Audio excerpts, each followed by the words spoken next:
ATMB et Globule Radio vous proposent maintenant un voyage sonore au départ de Chamonix.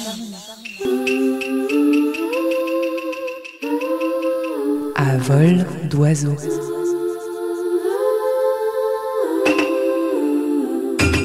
La chronique tapis volant pour étancher votre soif de mouvement au pays du Mont Blanc. Et vous avez dit qu'on s'envolera sur votre tapis volant. Départ imminent vers le centre de la nature montagnarde, Observatoire des Alpes, à vol d'oiseau, pas si loin de Chamonix. Ce matin, je suis descendue à Servoz pour visiter l'une des curiosités de la vallée, le chemin suspendu des gorges de la Diose. Je me balade à pied au cœur d'une nature sauvage, le spectacle est grandiose. Mon tapis, au-dessus de ma tête, me protège de la pluie automnale.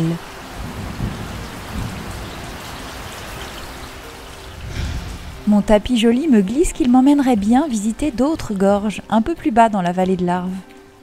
Confiante en ses choix, j'embarque vers de nouvelles aventures. De Servoz, nous remontons vers l'imposante pointe de Platée dans le massif des Fises. Quelques hommes-oiseaux au sommet portent une drôle de combinaison ailée. Ils portent aussi un casque avec caméra embarquée et vont se jeter du haut de la falaise. C'est rapide, c'est grandiose, c'est extrême. Je ne m'attendais pas à une telle expérience. En 42 secondes, nous avalons le dénivelé. Les base jumpers ouvrent leur parachute au-dessus des sanatoriums du plateau d'Assy. Trop de sensations fortes. Va falloir calmer le jeu. On redescend plus tranquillement vers Sallanches et jusqu'aux gorges de l'Évaux. Magnifiques gorges qui naissent du rassemblement des torrents, de chœurs et des fours. Je me trempe dans cette eau cristalline pour me remettre de mes émotions. Allez, c'est ok, je remonte. Le voyage vers notre destination du jour n'est pas terminé. En descendant, nous tombons sur la grotte mariale de l'Évaux. Durant la Seconde Guerre mondiale, le chanoine Louis Desbioles, alors curé de Sallanches, avait fait le vœu de construire une réplique de la grotte de Lourdes si la ville était épargnée par les bombardements. Sallanches ayant été épargnée par la guerre, le curé tient sa promesse. Une grotte fut construite artificiellement en mur de pierre bétonné et c'est le 14 juin 1944 que le monument fut béni. Les habitants de la commune l'ont dédié à la Vierge Marie, le lieu abritant auparavant une Vierge noire.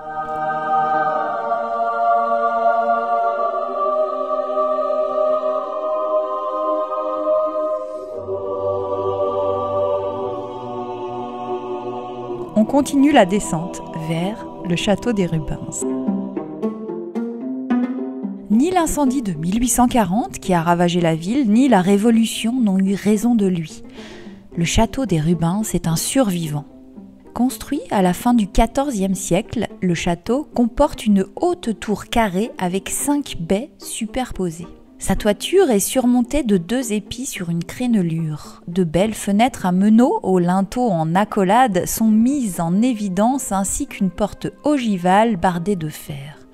De l'autre côté du château, on remarque le vestige d'une autre tour carrée, en partie écroulée. À l'époque de sa construction, la ville est prospère. En 1339, la paroisse compte 15 maisons fortes et 20 familles nobles. Le château est pendant des siècles une demeure seigneuriale, appartenant à différentes familles influentes de la ville. Le 19 avril 1840, le château des Rubens est miraculeusement épargné des flammes du grand incendie, alors que l'ensemble de la ville est détruit.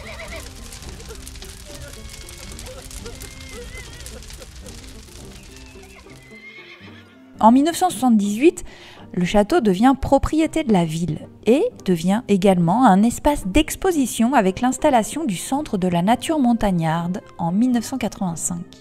Après la construction d'une extension et une rénovation réalisée en 1997, la bâtisse a bénéficié depuis 2019 d'une véritable cure de jouvence qui repose sur plusieurs grands objectifs.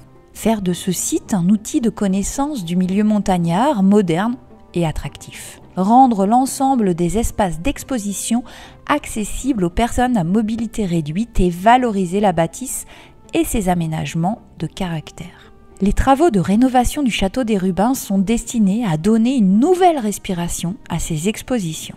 Aux travaux de gros œuvres, maçonnerie, charpente, menuiserie, plâtrerie et peinture, s'ajoute la mise en valeur d'éléments existants tels que la porte d'entrée d'époque, l'escalier à vis en pierre noire de Maglan ou encore l'ancienne tour transformée en un lieu d'observation de la vallée, ainsi que la création d'un nouvel équipement muséal. Tout en respectant l'architecture initiale, de nouveaux espaces voient le jour et la circulation entre l'extension et le château sont améliorés. Gros travaux, gros budget, mais aujourd'hui le château des Rubens est devenu l'Observatoire des Alpes et revisite l'ensemble de la scénographie. C'est un lieu à redécouvrir, assurément, en famille ou entre amis. Et si vous n'avez pas de tapis volant pour vous emmener jusqu'au château des Rubens, prenez au départ de Chamonix la sortie 20, direction Sallanches sur la 40. À vol d'oiseau.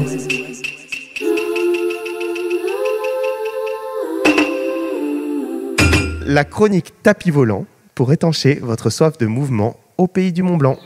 À très vite pour un nouveau voyage avec ATMB et Globule Radio.